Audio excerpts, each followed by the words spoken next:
কাগজে কলমের সমঝোতা আর শান্তি চুক্তি এখন অতীত। মধ্যপ্রাচ্যের বুকে সব রেড লাইন বা শেষ সীমানা ভেঙে চুরমার হয়ে গেছে। একদিকে আমেরিকার নৌ অবরোধ আর হামলা, অন্যদিকে জর্ডানের ড্রোন ও ক্ষেপণাস্ত্র হামলায় মার্কিন সেনার মৃত্যু।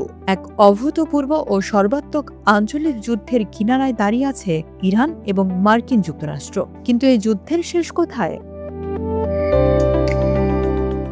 কয়েক মাস আগেও যুদ্ধ থামানোর লক্ষ্যে যুক্তরাষ্ট্র ও ইরান একটি প্রাথমিক সমঝোতায় পৌঁছেছিল। লক্ষ্য ছিল হরমুজ প্রণালী সচল রাখা এবং স্থায়ী শান্তি আনা। কিন্তু সেই সমঝোতার ভিত এখন ধূলিসাৎ। ওমান উপসাগরে মার্কিন বাহিনী ইরানি ট্রাঙ্কার অচল করেছে, আর জবাবে ইরানও হরমুজ প্রণালীতে জাহাজ চলাচল কার্যত বন্ধ করে দিয়েছে। হামলার এই নতুন ধারা পুরো মধ্যপ্রাচ্যকে এক ভয়ঙ্কর পরিণতির দিকে ঠেলে দিচ্ছে। এই সংঘাত এখন আর শুধু দুই দেশের মধ্যে সীমাবদ্ধ নেই। আগুন ছড়িয়ে পড়েছে সৌদি আরব, কুয়েত, বাহরাইন, কাতার, জর্ডান ও ওমান পর্যন্ত। গত 17 জুলাই জর্ডানে ইরান ও তার মিত্রবাহিনীর ব্যালিস্টিক ক্ষেপণাস্ত্র এবং ড্রোন হামলায় আমেরিকার 2 সেনা সদস্য নিহত হয়েছেন। নিখোঁজ রয়েছেন আরও একজন। গত মার্চের পর এই প্রথম কোনো মার্কিন সেনার মৃত্যুর ঘটনা ঘটল, যা ওয়াশিংটনকে চরম ক্ষুব্ধ করে তুলেছে।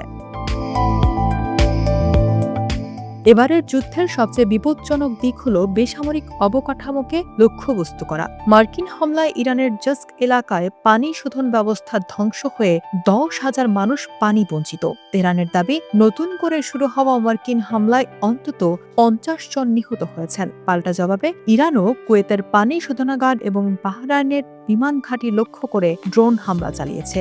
এমনকি 4 মাস পর সৌদি ভূখণ্ডের মার্কিন ঘাঁটি লক্ষ্য করেও ক্ষেপণাস্ত্র ছুড়েছে তেহরান। সামরিক বিশ্লেষকদের মতে এই পরিস্থিতি দ্রুত শান্ত হওয়ার কোনো লক্ষণ নেই। ওয়াশিংটনের মিডল ইস্ট ইনস্টিটিউটের ইরান কর্মসূচির পরিচালক অ্যালেক্স ভাতাঙ্কা সতর্ক করেছেন, এই যুদ্ধ 5 থেকে 10 বছর পর্যন্ত স্থায়ী হতে পারে।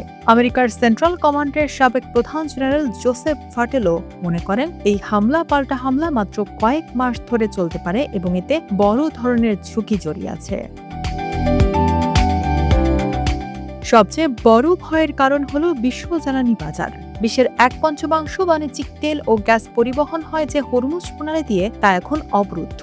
এদিকে ইয়েমেনের হুথিরা লোহিত সাগরের বাব আল মানদেব পথ বন্ধের হুমকি দিয়েছে। এই দুটি গুরুত্বপূর্ণ রুট একসঙ্গে বন্ধ হলে ইউরোপ, এশিয়া ও আফ্রিকার বাজারে সরাসরি অর্থনৈতিক বিপর্যয় নেমে আসবে। তেলের দাম ইতিমধ্যেই আকাশচুম্বী। ডেডলাইন পেরিয়ে যাওয়া এই যুদ্ধ বিশ্বকে কোন দিকে নিয়ে যায়, এখন সেটাই দেখার বিষয়।